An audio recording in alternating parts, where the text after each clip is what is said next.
Agar farzandingizni doim urishayotgan bo'lsangiz, uni injiq bo'lishiga, itoatsiz farzand bo'lib qolishiga tayyor turing.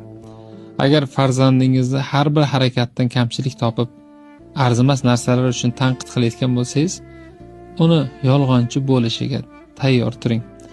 Agar farzandingizni bir ishni o'zi qilishiga yo'l qo'ymasdan har bir ishiga aralashayotgan bo'lsangiz, mas'uliyatsiz, befarq farzand bo'lishiga tayyor turing. Agar farzandingizni yaxshi bir ishlarini, muvaffaqiyatlarini rag'batlantirmayotgan bo'lsangiz, dangasa farzandi otasi va onasi bo'lishiga tayyor turing.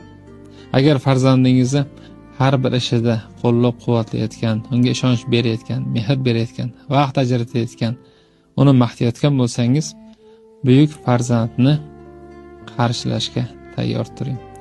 Bolani